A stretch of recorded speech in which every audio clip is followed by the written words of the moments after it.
Evangelho de Mateus, capítulo 7, versículo 15, diz assim: acautelai-vos, porém, dos falsos profetas que vêm até vós vestidos como ovelhas, mas interiormente são lobos devoradores. Por seus frutos os conhecereis. Porventura colhe-se uvas dos espinheiros ou figo dos abrolhos? Assim, toda árvore boa produz bons frutos, e toda árvore má produz frutos maus. Não pode a árvore boa dar maus frutos, nem a árvore má dar frutos bons. Toda árvore que não dá bom fruto, corta-se e lança-se no fogo. Portanto, pelos seus frutos os conhecereis. Ora, Jesus está aqui, estamos chegando na reta final do Sermão do Monte, e Jesus está trazendo um assunto muito sério. Depois de lhe orientar, durante vários capítulos, falando de assuntos diversos, pertinentes à vida cristã, ele então vai entrar aqui na reta final da sua mensagem. E ele chega num ponto que ele aborda algo que é tão importante para a vida da igreja, que não apenas Jesus, mas todos os apóstolos vão falar a respeito desse assunto, que é sobre a existência dos falsos profetas. E Jesus aqui está trazendo uma advertência. Ele diz que a igreja tem que ter cautela por conta dos falsos profetas. Os falsos profetas equivalem em nossos dias aos pastores, aos padres, aos pregadores, aos líderes religiosos, aquele que busca representar Deus na terra. O falso profeta nas Escrituras era aquele que buscava trazer uma palavra de Deus ao povo. Era aquele que buscava trazer aquilo que estava no coração do Pai, no coração de Deus. Logo, é uma espécie de pastor, é uma espécie de líder religioso. E o falso profeta é aquele que está na porta larga, que foi o assunto que falamos na semana passada, onde existem duas portas, uma estreita que conduz à salvação e uma porta larga que conduz à perdição. A função de um falso profeta é enganar. A função de um falso profeta é ludibriar o povo. E é por isso que a igreja precisa refletir a respeito disso, com a máxima seriedade, com a máxima devoção.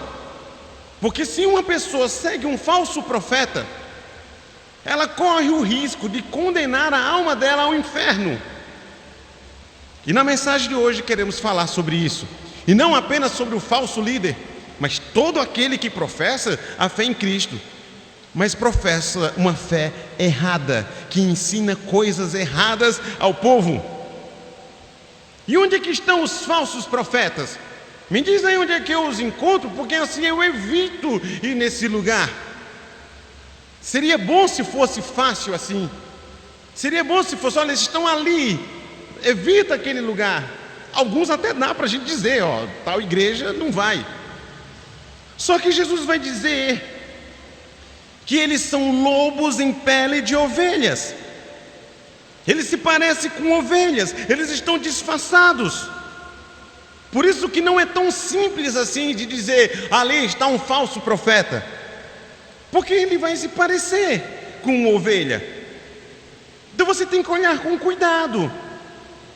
Só que nós somos descuidados, pelo menos quanto a esse tipo de assunto. Parece que a gente não tem tanto cuidado assim para identificar quem é um verdadeiro profeta ou um falso profeta. Só que a Bíblia vai advertir em diversas passagens. Mateus capítulo 24, Jesus vai dizer que nos últimos tempos vai surgir mais ainda, muito mais falsos profetas. As cartas do apóstolo Paulo estão repletas disso. 2 Coríntios capítulo 11, verso 13. Porque tais falsos apóstolos são obreiros fraudulentos, transfigurando-se em apóstolos de Cristo. Perceba que o apóstolo Paulo diz que eles são obreiros fraudulentos, apóstolos fraudulentos. Ser fraudulento é efetuar uma fraude. A fraude é um ato que visa enganar, ludibriar, é um ato que visa falsificar, é um ato ardiloso. E esses tais, diz o apóstolo Paulo, são fraudulentos. Eles praticam fraudes no meio da igreja. E nesse ponto, é preciso entender que existem dois tipos de fraudulentos. Existe o fraudulento consciente. Ele sabe que é uma fraude, ele sabe que aquilo que ele está fazendo é errado. E existe o fraudulento que não é consciente disso. Ele não sabe que está errado. Aliás, ele acredita que está certo, porque ele aprendeu errado. Ele fazia parte de uma igreja, ensinar errado, e ele vai reproduzindo, acreditando piamente que ele está correto. Ele defende com unhas e dentes as crenças dele. Ele só não defende com a Bíblia, porque não sabe de Bíblia. Mas ele vai defender de acordo com a doutrina da igreja, com o pensamento de um pregador tal, de pastor tal. Ele defende. Às vezes você chega até a questionar uma pessoa dessa, e ele não sabe o que dizer, mas ele não muda. Ele continua insistindo, pregando aquilo que está errado. Mas existe aquele que é o fraudulento consciente. Ele sabe que é uma fraude. E imagine o seguinte cenário: um pastor com um auditório lotado, repleto de pessoas, e ele pregando com muita convicção que Jesus Cristo é a resposta para a vida da pessoa. E ele faz isso semana após semana, sempre pregando e falando. E como é que um ambiente como esse pode ser um ambiente errado? Pode ser um ambiente de heresia, se o que ele está dizendo é que Jesus é a solução para a vida, e nós cremos nisso. Nós cremos que Jesus é a resposta para todas as vidas. Mas é possível estar fazendo isso semana após semana, dizendo que Jesus é a solução para a vida das pessoas, e mesmo assim está pregando heresia, e mesmo assim está ensinando coisas erradas. É possível, principalmente quando visa o lado financeiro, principalmente quando a igreja ela está visando lucros, ela está visando ganhos. Existem igrejas que são verdadeiras empresas. Existem igrejas que visam apenas o ganho, que elas funcionam como se fosse uma empresa. Elas estão sempre precisando criar um produto novo para lançar no mercado igrejeiro, e com isso fazer com que as pessoas comprem esse produto, fazer com que o seu cliente, que eles chamam de fiéis, consuma o produto. No mundo empresarial existe aquilo que é chamado de marketing. E o marketing, ele visa expandir mais as vendas do produto. E eles vão buscar estratégias, vão buscar técnicas de como vender mais. E ali senta uma equipe em torno de um produto e vão pensar quais as estratégias para alavancar aquele produto. Então eles precisam antes fortalecer aquela marca, passar credibilidade naquela marca, e desta forma passar a vender o produto. E o marketing está dentro das igrejas. E a pergunta é errado uma igreja praticar o marketing? E a resposta é: depende. Depende. De forma geral, todos nós praticamos o marketing. Quando você convida uma pessoa para vir à igreja, você está fazendo marketing. Quando você divulga alguma coisa lá no Instagram da igreja, ou enfim, alguma coisa bíblica lá no seu Instagram, você está praticando marketing. Quando você divulga o canal de YouTube da igreja, também está fazendo marketing. Aliás, aproveitando para dizer que nós somos muito ruins como igreja Nova Vereda de fazer marketing. Somos muito ruins. O Instagram da igreja é pouco movimentado, o canal da igreja pouco visitado, e nós trazemos poucas pessoas para visitar a igreja. Temos que melhorar quanto a isso. Agora, o marketing não é errado. Não tem nenhum problema em você fazer marketing. Mas o marketing pode se tornar errado quando ele é feito visando lucro na vida da igreja. É fazer da fé uma mercadoria. É aquilo que nós chamamos de mercado da fé. Está errado. Esse tipo de marketing errado. E tem um monte de especialistas dentro da igreja que estão fazendo reuniões. São gestores da empresa igreja. Como é que eles vão fazer para lançar um novo produto e os fiéis então consumir? O que eles podem fazer para atrair mais pessoas para dentro da igreja? E aí, todas as pessoas do mundo têm problemas. Todas as pessoas do mundo anseiam por soluções. Então, diante disso, eles vão investir na causa, vão apontar a consequência e apresentar a solução. E como é que resolve tudo isso? Então, qual é a causa dos seus problemas? E pode ser que você esteja sofrendo porque você fez alguma coisa errada, tomou decisões erradas, foi por caminhos errados, então você está sofrendo as consequências.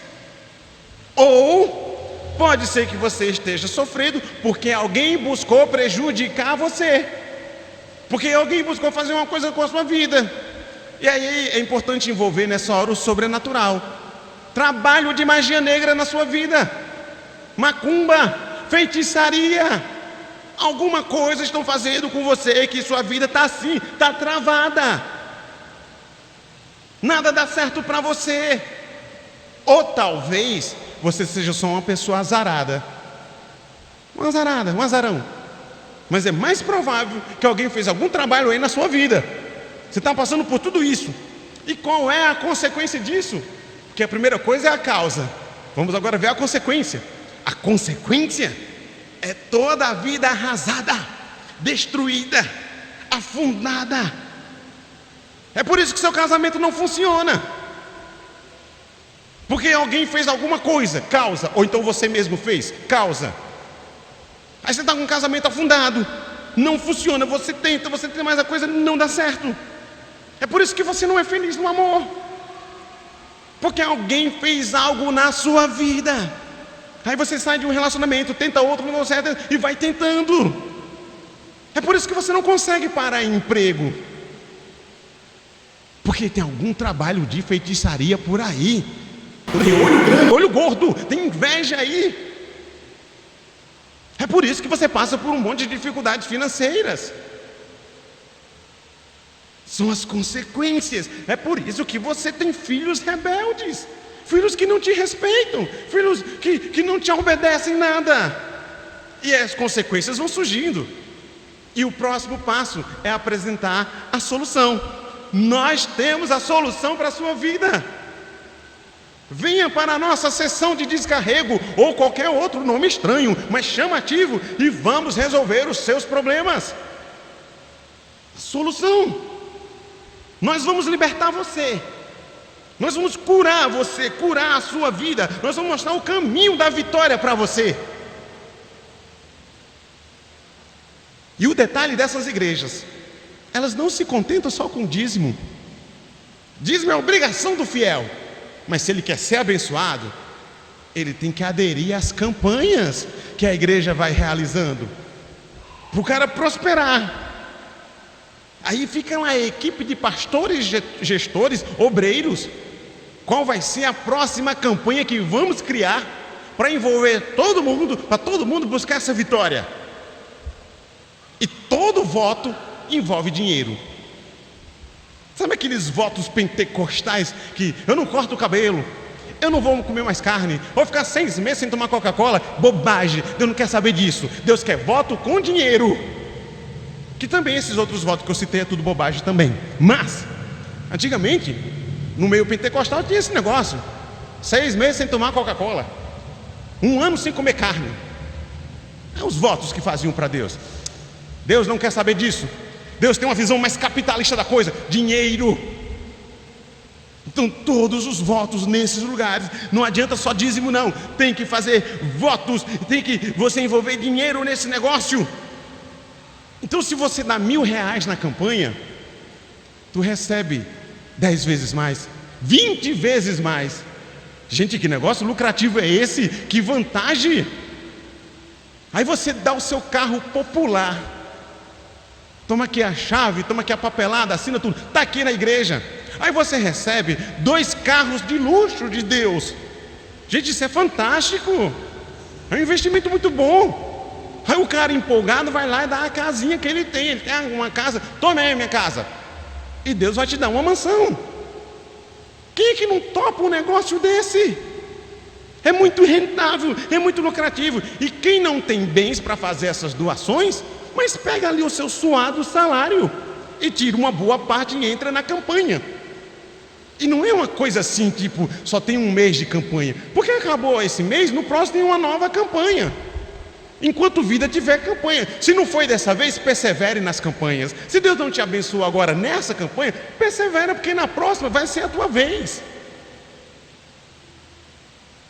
E tudo isso é feito por mentes que articulam, mentes que estão querendo lucrar. E aí você vê pessoas comprando apartamento em coberturas, muitas fazendas.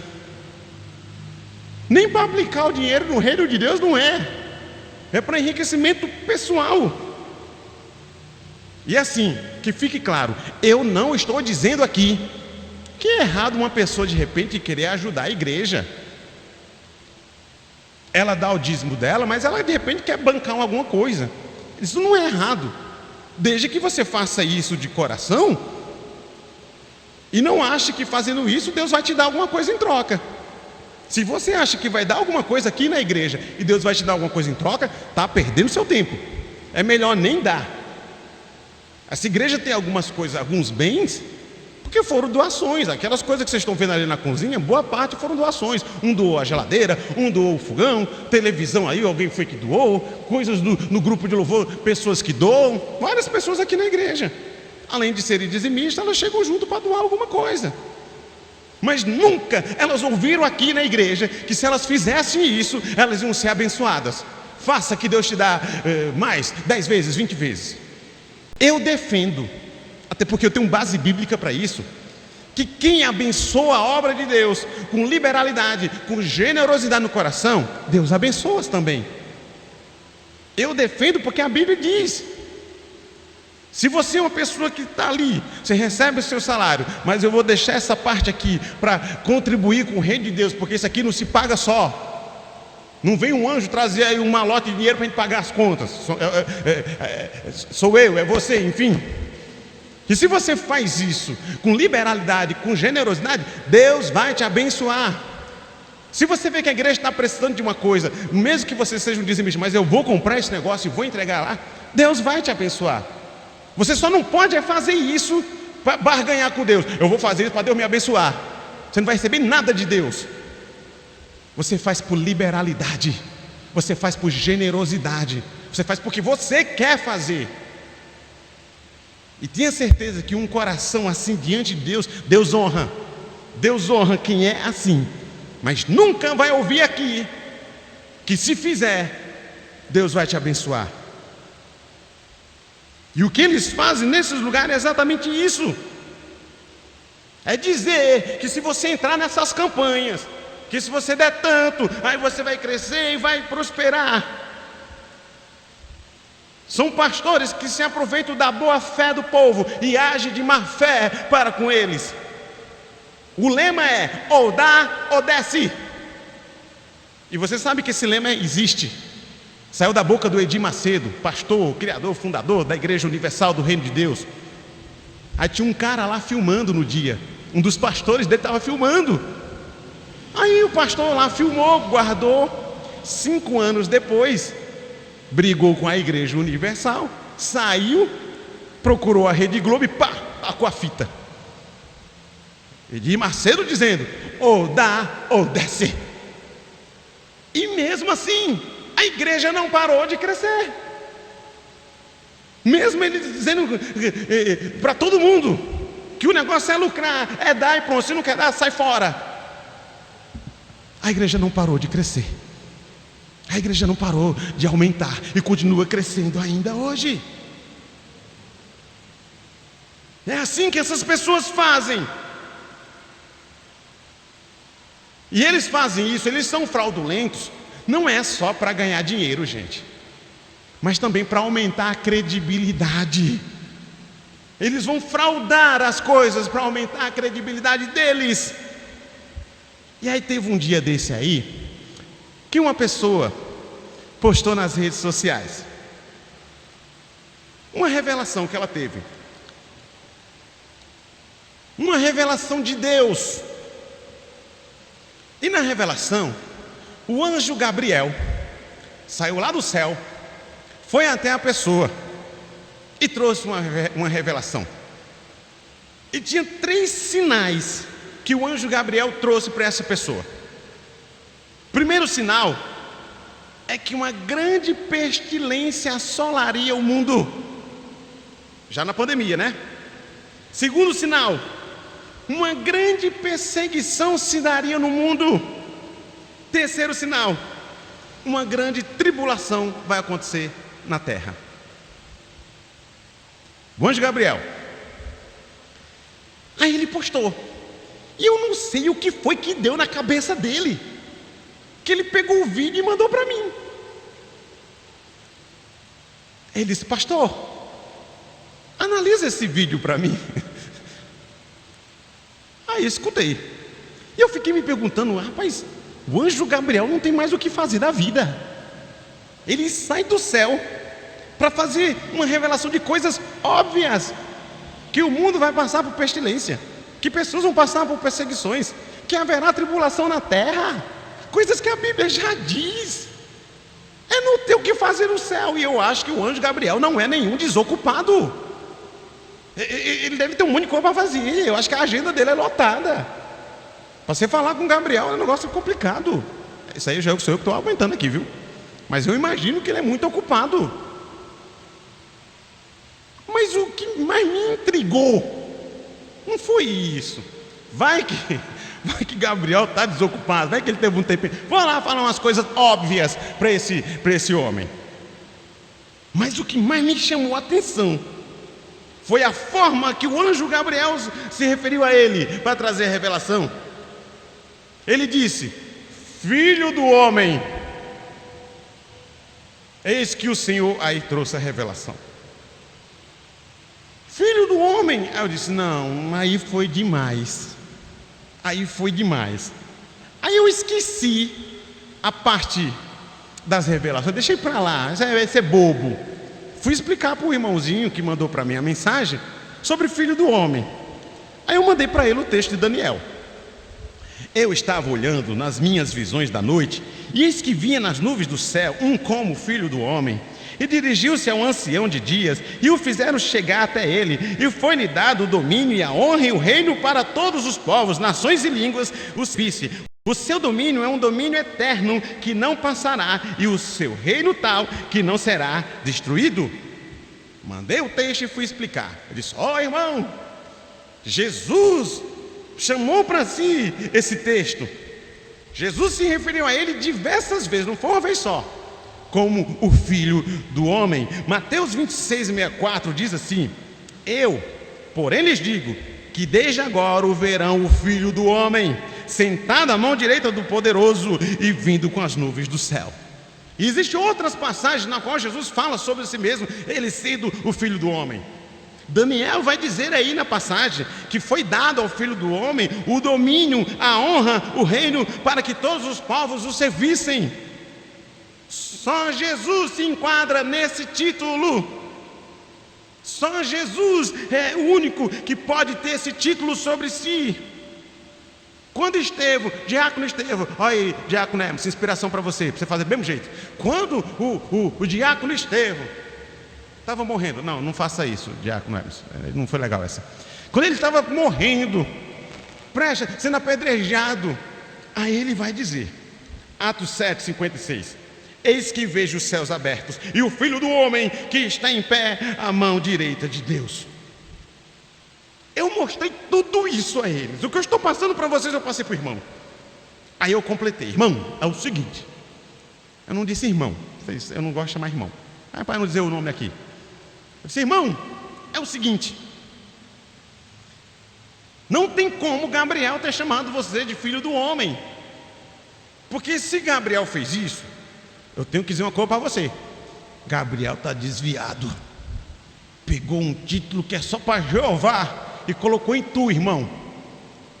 Então assim, ou não era Gabriel, era um capeta se passando por Gabriel, ou Gabriel está desviado. Aí eu estou acrescentando uma coisa agora, que eu não disse para o irmão no dia. Ou o irmão inventou tudo isso. Aí tu escolhe a opção que tu quiser aqui. Mas uma coisa é certa, tem fraude nessa história. Aí o irmão foi lá, e 3, 4, 5 minutos depois, ele manda um novo vídeo. Ele disse: pastor, postei novo vídeo. Aí disse a mesma coisa do anterior, só tirou o filho do homem. Eu disse: mas não foi uma revelação? Não foi Gabriel que chegou para você e disse isso? Ou foi tu então que aumentou esse negócio, filho do homem? Olha a credibilidade que dá, né? Eu estou lá no meu quarto orando e chega Jeová e diz: filho do homem. Gente, eu dizendo isso aqui para você, até estou arrepiado, mentira. Fraude. Acrescente, se é que teve revelação, vou falar bem baixinho, que eu duvido, mas enfim, inventou umas coisas a mais, acrescentou coisas a mais. Fraude, é o que Paulo está dizendo. Um monte de obreiros fraudulentos inventando coisa para ludibriar o povo. Jesus disse que eles são lobos em pele de ovelha. A essência de um falso profeta é ser lobo. Eles se disfarçam de ovelhas, mas eles são lobos, não esquece disso. Quando Jesus fala do lobo em pele de ovelha, o pessoal entenderam isso. Quem estava ouvindo ali no Sermão do Monte entendeu isso. Não acredito, Jesus. Então é isso. É porque eu e você estamos distantes 2000 anos do texto. E estamos distantes também culturalmente. Além do temporal veio a cultura. Mas eles entenderam. Porque quando uma ovelha estava ali, se desgarrou do rebanho, aí vai andando, aí ficava lá o lobo na intoca, no mato, olhando. E quando a ovelha entrava no caminho do lobo, já era, a ovelha ia ser devorada. Por isso, nomeava-se os pastores para cuidar do rebanho, para que o lobo não devorasse. Isso era comum na Palestina.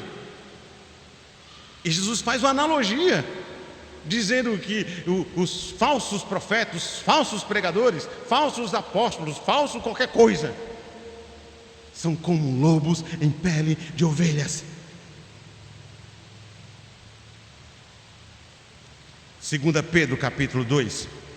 E também houve entre o povo falsos profetas, como entre vós haverá também falsos doutores, que introduzirão encobertamente heresias de perdição, e negarão o Senhor que os resgatou, trazendo sobre si mesmo repentina perdição.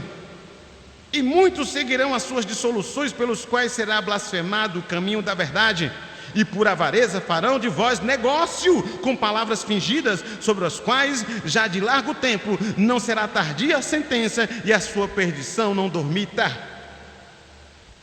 Perceba que Pedro diz que esses homens vão fazer negócio com a fé.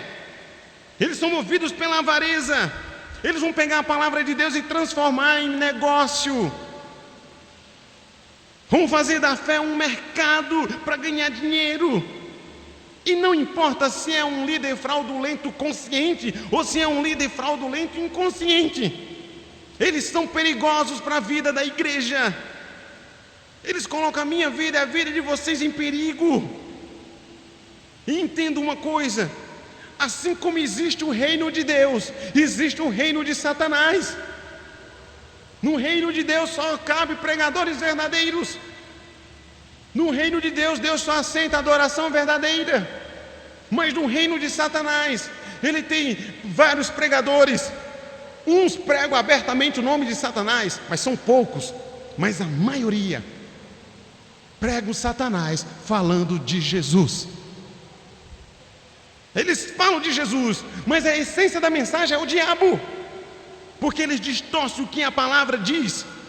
E o diabo não tem problema de receber uma falsa adoração, de uma pessoa estar achando que está adorando a Deus, mas está adorando o diabo. Ele não tem problema com isso, porque quem vive de heresia não está adorando a Deus. Quem segue heresia não adora a Deus. E o reino do diabo cresce quando um falso profeta surge no meio do povo, ensinando heresias. Mateus 7,16. Por seus frutos o conhecereis. Porventura colhe-se uvas dos espinheiros ou figo dos abrolhos? Assim toda árvore boa produz bons frutos, e toda árvore má produz frutos maus. Não pode a árvore boa dar maus frutos, nem a árvore má dar frutos bons. Então Jesus vai alertar os seus discípulos para a importância de olhar os frutos. E aí veja só, quem nos conhece lá em casa, nós temos uma paixão grande por limão. Limão. Lá em casa se consome muito limão. Eu queria plantar um pé de limão, mas não tem espaço. Eu tive que escolher ou o carro na garagem ou o pé de limão. Eu preciso mais do carro. Nós colocamos limão em tudo. A gente faz um suco de manga, bota limão. Suco de morango, bota limão. Suco de qualquer fruta, bota limão. A gente bota limão no suco de limão, só para dar mais gosto de limão.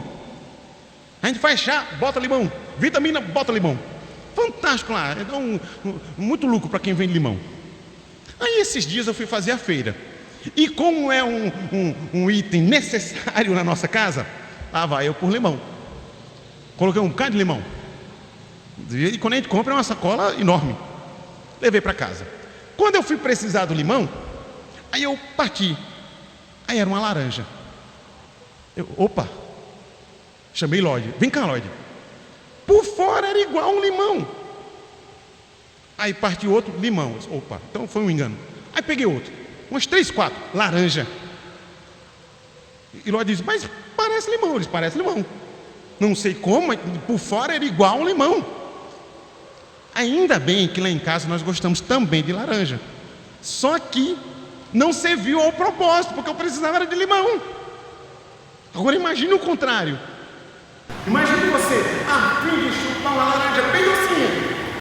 E quando você parte é um limão azedo, a frustração é maior.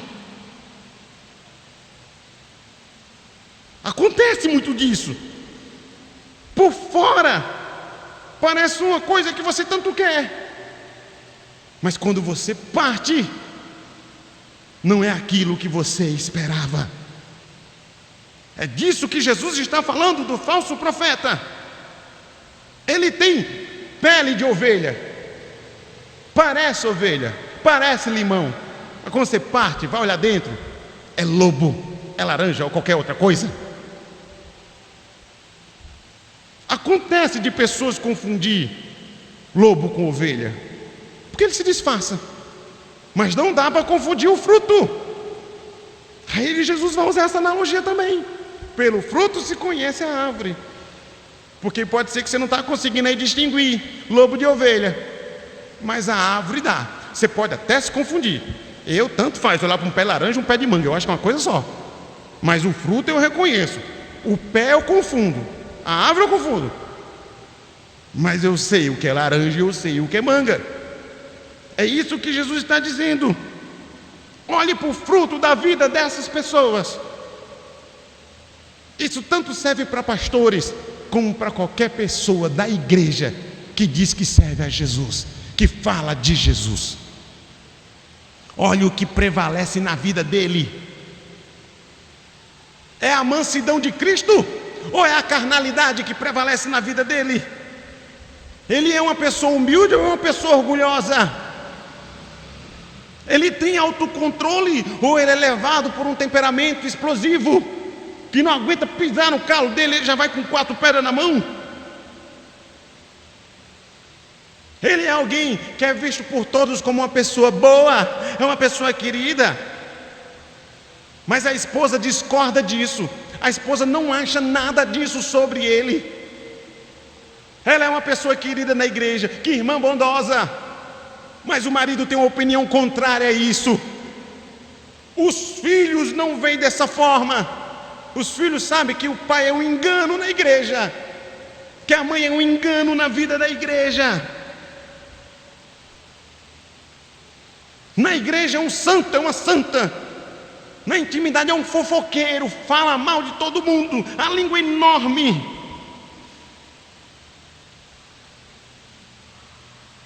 Quem convive em maior intimidade sabe que não é nada daquilo.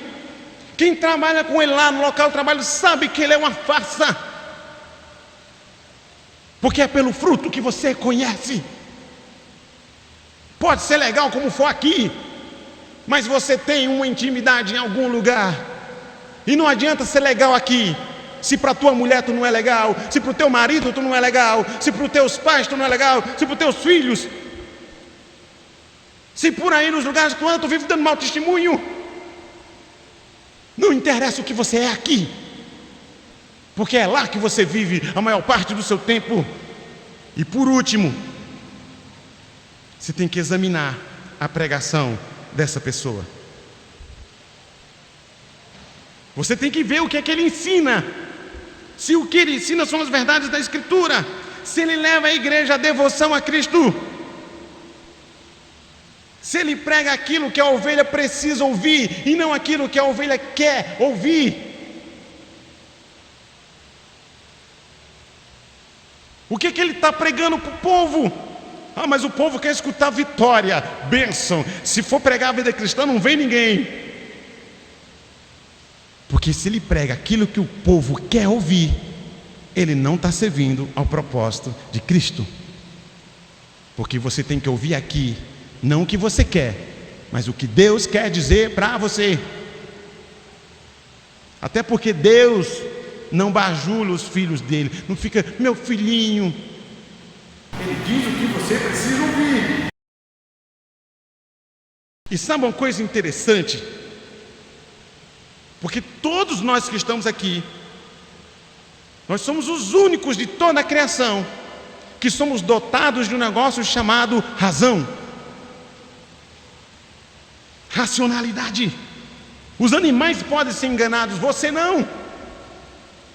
Porque se eu falo uma bobagem aqui na frente, você tem racionalidade para pegar o que eu estou dizendo e peneirar e ver se faz sentido ou não.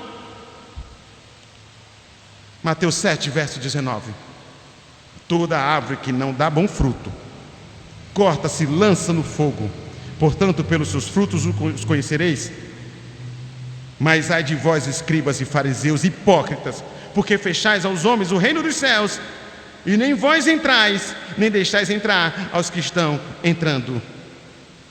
Jesus utilizou um ai para os falsos líderes, falsos pregadores, falsos pastores. Qualquer um que prega a palavra é falso, ele usou um ai. E Jesus disse que eles não entram no céu. Eles não vão para o céu. O céu deles é aqui na terra, mas a eternidade é inferno. Mas outra coisa que Jesus diz aí, os seguidores deles também não entram, porque eles não deixam entrar. Aí você diz, mas que culpa as pessoas têm? Elas estão sendo enganadas. Qual é a culpa dessas pessoas? E é exatamente porque você é dotado de razão. Só está caindo nessa porque não está usando a razão, porque não está usando a racionalidade. Você tem a capacidade de avaliar se aquilo que eu estou pregando é correto ou não. Você tem a capacidade de vigiar. Os animais não têm, mas você tem, porque nós somos a imagem e semelhança de Deus. Então para de se impressionar com o exterior de uma pessoa. Ele pode até falar bonito, ele até pode ser bonito por fora, ele pode ser uma pessoa encantadora, ele pode ser cheio de cultura, ele pode ter várias formações acadêmicas, mas talvez por baixo ele seja um lobo. E não é à toa, e eu termino dizendo isso para você, que Jesus primeiro, lá em Mateus 5, inicia o Sermão do Monte e vai ensinando os discípulos. Começa com as bem-aventuranças, depois ele vai seguindo na vida prática, fala do perdão, fala de virar outra face, fala do adultério, fala sobre orar. Ele fala de várias coisas pertinentes à vida do cristão. Aí quando ele encerra todas essas lições, ele começa agora a alertar os seus discípulos que vai surgir, e já tinha naquela época, falsos profetas para tentar deturpar tudo aquilo que Jesus ensinou.